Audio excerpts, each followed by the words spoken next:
تصوف کے اندر یہ دوسرے جو اصطلاح ہے وہ چلتی ہے تواضع اور انکساری. آدمی کا اپنے آپ کو جو ہے وہ متواضع رکھنا، اپنے آپ کو کم سمجھنا، یہ تواضع ہے.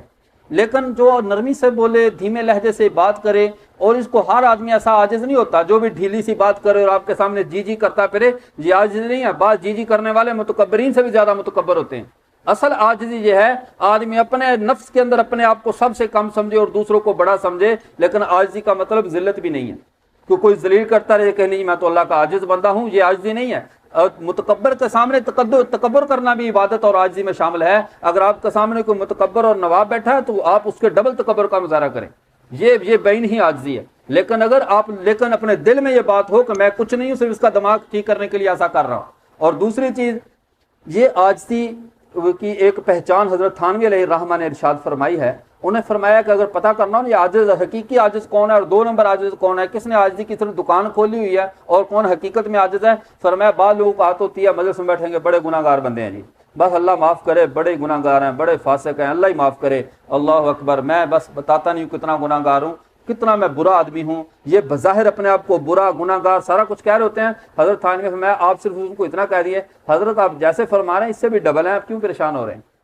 ایک دفعہ اتنا اس کو کہہ دیں کہ حضرت جو آپ نے کہا میں برا ہوں، میں بد کردار ہوں، میں گناہ گار ہوں، آپ کہہ رہے واقعی آپ ایسے ہی ہیں. اگر تو سن کر تلملا جائے، اس کو آگ لگ جائے اور کچا کھانے کو آپ کو دوڑ پڑے تو سمجھ لو کہ یہ حضرت ظاہری تصنع کر رہے تھے، ڈرامہ بازی کر رہے تھے، حقیقت کچھ نہیں تھی. لیکن اگر آپ کے اس کہنے پر بھی کہے بالکل آپ حقیقت بیان کر رہے ہیں، میں اس سے بھی ڈبل ہوں، اور اس کے اوپر کوئی غصے کے اظہار نہ ہے، کھانے کو نہ دوڑے، سمجھ جاؤ یہ حقیقت عاجزی کر رہا ہے ورنہ دھوکہ بازی. ہمارے ایک ساتھی نے زمانہ طالب علمی میں دورہ حدیث والے سال کہنے لگا، کوئی بات چلی تو کہنے لگا جی اسی تو گناہ گار بندے ہیں، ہم تو گناہ گار آدمی ہیں.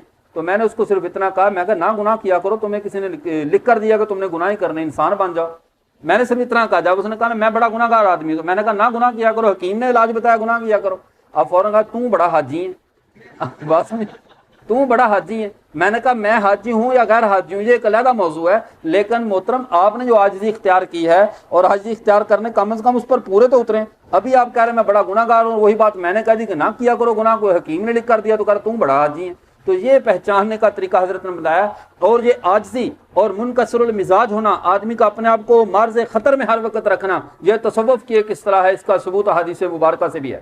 حضرت حنظلہ رضی اللہ تعالیٰ عنہ کے بارے میں مسلم شریف جلد 2 صفحہ 355 پہ حدیث مبارکہ موجود ہے. حضرت حنظلہ رضی اللہ تعالیٰ گھر سے نکلے، کیا کہتے جا رہے ہیں؟ نافق حنظلہ، نافق حنظلہ، حنظلہ منافق ہو گیا. حنظلہ کیا معاذلہ، حضرت حنظلہ منافق تھے؟ اب وہ منافق تو نہیں تھے لیکن کیا کہتے جا رہے تھے؟ نافق حنظلہ، حنظلہ منافق ہو گیا. اور اگر سیدنا ابوبکر صدیق رضی اللہ تعالیٰ عنہ ملے، انہوں نے آ کر کہا کیا مسئلہ بنا؟ حنظلہ کیا مسئلہ بن گیا؟ انا للہ، کیسی بات کر رہا ہے؟ کہا جب پیغمبر صلی اللہ علیہ وسلم کی مجلس میں ہوتے ہیں تو کیفیت دل کی اور ہوتی ہے، گھر میں آتے ہیں بیوی بچوں میں الجھ جاتے ہیں، دل کی کیفیت بدل جاتی ہے. فرمایا یہ تو میری حالت ہے. پھر نافق ابو بکر بھی منافق ہو گیا. دونوں آپ صلی اللہ علیہ وسلم کے پاس پہنچے، اپنا چونکہ مرشد موجود تھا، شیخ موجود تھے، جا کر ان کے سے عرض کیا کہ اللہ کے رسول، انہوں نے کہا میں منافق ہو گیا. انہوں نے کہا میں منافق. فرمایا کیا؟ فرمایا اللہ کے رسول جب آپ کی مجلس میں ہوتے ہیں دل کہیں کا کہیں ہوتا ہے، کہیں افلاق کی سیر کر رہا ہوتا ہے، اور جب آپ کی مجلس سے نکلتے ہیں تو بچوں میں مشغول ہو جاتے ہیں، بات بھول جاتی ہے، اللہ کے ساتھ وہ تعلق قائم نہیں رہتا. آپ صلی اللہ علیہ وسلم نے ارشاد فرمایا اگر تمہاری ہر وقت وہی حالت رہے، لا صافحتکم الملائکہ، آسمانوں سے فرشتے اتر کر تمہارے ساتھ مصافحہ کریں، اگر تمہاری وہی حالت رہے جو میری حالت ہے، جو میرے پاس رہتے وقت تمہاری حالت ہوتی ہے وہی رہے، تو تمہارے آسمانوں سے فرشتے اتر کر تمہارے ساتھ مصافحہ کریں. اور اس کو ایک دوسری طرح سمجھیے، آپ صلی اللہ علیہ وسلم نے جو ارشاد فرمایا اس کو اگر زبان حال سے سمجھا جائے، زبان قال سے نہیں، زبان حال سے سمجھا جائے، تو آپ صلی اللہ علیہ وسلم نے یہ فرمایا کہ اگر شیخ کی صحبت میں اور باہر جا کر بھی آپ کی وہی کیفیت رہے جو شیخ کی صحبت میں ہے، تو پھر صحبت شیخ کا اور باہر کا فرق کیا رہ جائے گا؟